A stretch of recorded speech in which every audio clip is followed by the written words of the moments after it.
What if your identity could change the way you work, think, and solve problems? For me, it has, and I'm so excited to share why. Welcome to QueerEfficiency.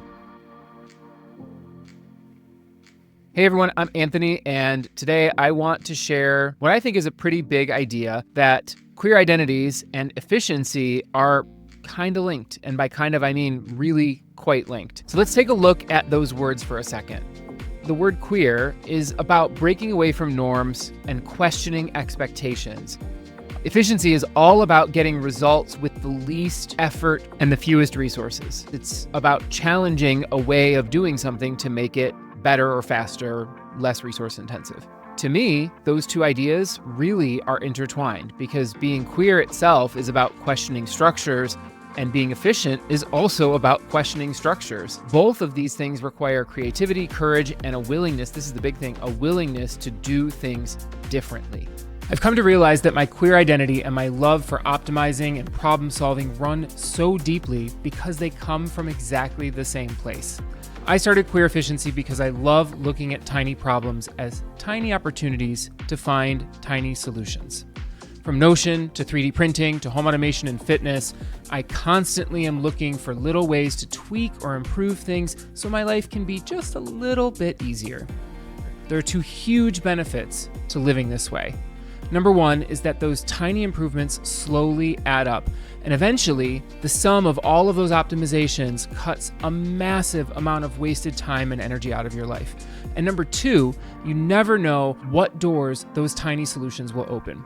Take my kitchen light switches, for example. Each switch only controlled half the lights, and they were positioned at either end of my kitchen, which meant every time I wanted to turn both banks of lights on, I'd have to walk from one end of the kitchen to the other to light the whole space, which is not a huge problem, but it's annoying. So I decided to install Casa brand smart switches, and I set them up so that when you press one switch, the other one would automatically come on. Cool.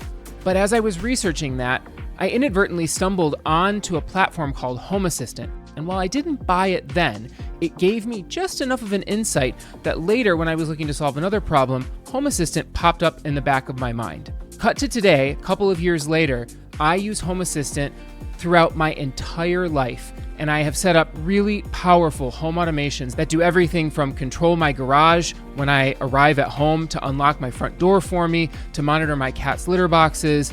The list goes on and on and on. I wouldn't have stumbled on Home Assistant if I wasn't looking for a solution to that tiny kitchen light problem. QueerEfficiency is more than just a brand, it's more than just a channel, it's more than just a collection of optimizations and templates and hacks. It's a mindset. It's about queering our approach to life, to constantly be on the lookout for how we can improve and grow. It's about how solving tiny problems can transform the way we work, think, and live. Going forward, I'll be sharing everything from Notion templates to home automation tips to 3D printing projects to my favorite recipes even. As I said, I'm constantly on the lookout to find tiny problems to solve, and I'm so excited to start sharing that journey with you. If you're as excited about solving tiny problems as I am, hit that subscribe button and join me.